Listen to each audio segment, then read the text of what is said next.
शत्रु चलना भूल जाएगा। और इसमें कोई दो मत नहीं है भक्तों, क्योंकि आप जिस महामंत्र उच्चारण का श्रवण सच्चे मन से करने वाले हैं वो हनुमान जी का बहुत ही प्रभावशाली महामंत्र है।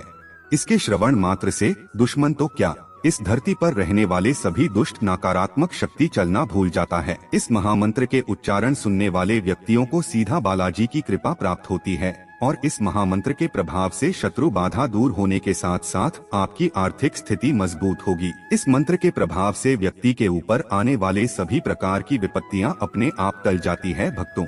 शत्रु एक ऐसा प्राणी है जो किसी भी निर्दोष, असहाय, कमजोर व्यक्ति को विपत्तियों के दलदल में धक्का देने के लिए हमेशा प्रयासरत रहता है और इनकी ये प्रयास जब सफल हो जाती है तो विपत्तियां जीवन के सभी रंगों को बेरंग करके मनुष्य का जीवन नरक तुल्य बना देता है। लेकिन समय रहते व्यक्ति सनातन धर्म शास्त्रों में बताई गई कुछ बातों पर ध्यान देते हुए उपायों को करे तो इस प्रकार के विघ्न बाधाओं से जरूर बचा जा सकता है भक्तों। हमारे हिंदू धर्म ग्रंथों में कहा गया है कि हनुमान जी कल युग के अंत तक रहेंगे।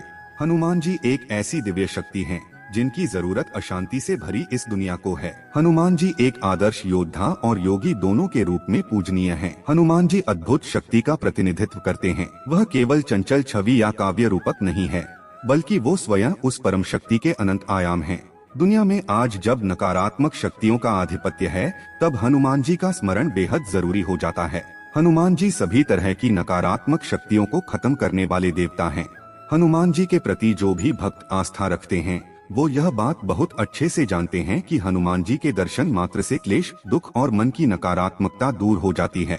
हनुमान जी की महिमा के बारे में इतना कुछ बताया गया है कि उनके बारे में फिर से बताना उनके प्रति आस्था प्रकट करने जैसा है। आस्था अध्यात्म का ही गुण है। आस्था आपके मन से जुड़ी होती है। मन अवचेतन मन से और अवचेतन मन सूक्ष्म मन से, जहाँ सिर्फ ईश्वर पहुँचते हैं, इंसान सिर्फ महसूस करते हैं। अगर कोई व्यक्ति इस मंत्र उच्चारण पर अपनी आस्था बनाते हुए श्रवण करें तो उनके जीवन से सभी संकट अपने आप दूर होने लगेगा भक्तों। यदि आप अपना भाग्य बदलना चाहते हैं तो इस महामंत्र उच्चारण का प्रयोग कम से कम 7 दिन तक लगातार दिन भर में जब भी मौका मिले इस महामंत्र उच्चारण को पूरा सुने। मंत्र उच्चारण सुनते समय शत्रु बाधा से मुक्ति एवं अपनी सर्व मनोकामना पूर्ति होने के लिए हनुमान जी से आग्रह करते रहें और जब भी कोई मंत्र जाप करें या मंत्र उच्चारण को सुने तो पूरा सुने, क्योंकि शास्त्रों के अनुसार 108 बार से कम किया गया मंत्र जाप फलदायी साबित नहीं हो पाता है। इसलिए मंत्र संख्या पर ध्यान देते हुए मंत्र उच्चारण को पूरा 108 तक सुने भक्तों। ओम नमो हनुमते रुद्रावताराय सर्वशत्रु संहारणाय सर्वरोगहराय सर्ववशीकरणाय रामदूताय स्वाहा। ओम नमो हनुमते रुद्रावताराय सर्वशत्रु संहारणाय सर्वरोगहराय सर्ववशीकरणाय रामदूताय स्वाहा। ओम नमो हनुमते रुद्रावताराय सर्वशत्रु संहारणाय सर्वरोगहराय सर्ववशीकरणाय रामदूताय स्वाहा। ओम नमो हनुमते रुद्रावताराय सर्वशत्रु संहारणाय सर्वरोगहराय सर्ववशीकरणाय रामदूताय स्वाहा। ओम नमो हनुमते रुद्रावताराय सर्वशत्रु संहारणाय सर्वरोगहराय सर्ववशीकरणाय रामदूताय स्वाहा। ओम नमो हनुमते रुद्रावताराय सर्वशत्रु संहारणाय सर्वरोगहराय सर्ववशीकरणाय रामदूताय स्वाहा। ओम नमो हनुमते रुद्रावताराय सर्वशत्रु संहारणाय सर्वरोगहराय सर्ववशीकरणाय रामदूताय स्वाहा। ओम नमो हनुमते रुद्रावताराय सर्वशत्रु संहारणाय सर्वरोगहराय सर्ववशीकरणाय रामदूताय स्वाहा। ओम नमो हनुमते रुद्रावताराय सर्वशत्रु संहारणाय सर्वरोगहराय सर्ववशीकरणाय रामदूताय स्वाहा। ओम नमो हनुमते रुद्रावताराय सर्वशत्रु संहारणाय सर्वरोगहराय सर्ववशीकरणाय रामदूताय स्वाहा।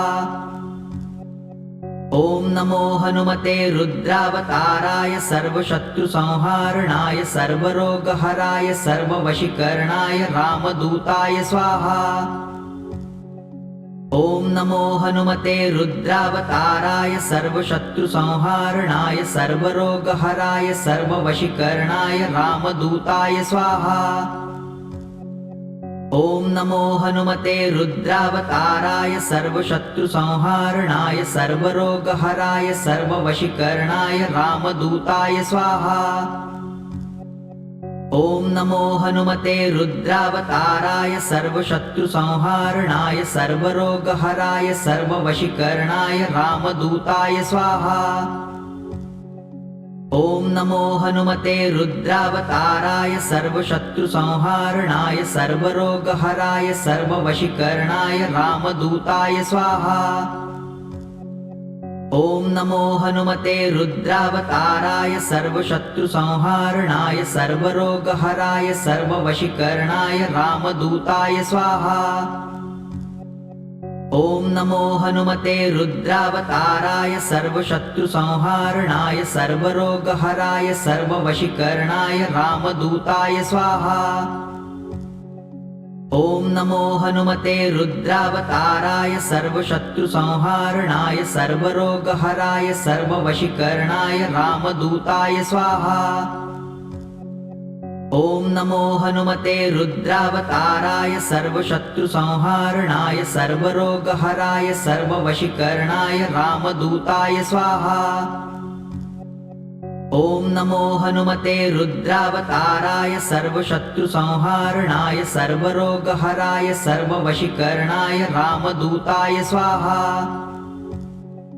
ॐ नमो हनुमते रुद्रावताराय सर्वशत्रुसंहारणाय सर्वरोगहराय सर्ववशीकरणाय रामदूताय स्वाहा। ॐ नमो हनुमते रुद्रावताराय सर्वशत्रुसंहारणाय सर्वरोगहराय सर्ववशीकरणाय रामदूताय स्वाहा। ॐ नमो हनुमते रुद्रावताराय सर्वशत्रुसंहारणाय सर्वरोगहराय सर्ववशीकरणाय रामदूताय स्वाहा। ॐ नमो हनुमते रुद्रावताराय सर्वशत्रुसंहारणाय सर्वरोगहराय सर्ववशीकरणाय रामदूताय स्वाहा। ॐ नमो हनुमते रुद्रावताराय सर्वशत्रुसंहारणाय सर्वरोगहराय सर्ववशीकरणाय रामदूताय स्वाहा। ॐ नमो हनुमते रुद्रावताराय सर्वशत्रुसंहारणाय सर्वरोगहराय सर्ववशीकरणाय रामदूताय स्वाहा। ॐ नमो हनुमते रुद्रावताराय सर्वशत्रुसंहारणाय सर्वरोगहराय सर्ववशीकरणाय रामदूताय स्वाहा। ॐ नमो हनुमते रुद्रावताराय सर्वशत्रुसंहारणाय सर्वरोगहराय सर्ववशीकरणाय रामदूताय स्वाहा। ॐ नमो हनुमते रुद्रावताराय सर्वशत्रुसंहारणाय सर्वरोगहराय सर्ववशीकरणाय रामदूताय स्वाहा। ॐ नमो हनुमते रुद्रावताराय सर्वशत्रुसंहारणाय सर्वरोगहराय सर्ववशीकरणाय रामदूताय स्वाहा। ॐ नमो हनुमते रुद्रावताराय सर्वशत्रुसंहारणाय सर्वरोगहराय सर्ववशीकरणाय रामदूताय स्वाहा। ॐ नमो हनुमते रुद्रावताराय सर्वशत्रुसंहारणाय सर्वरोगहराय सर्ववशीकरणाय रामदूताय स्वाहा।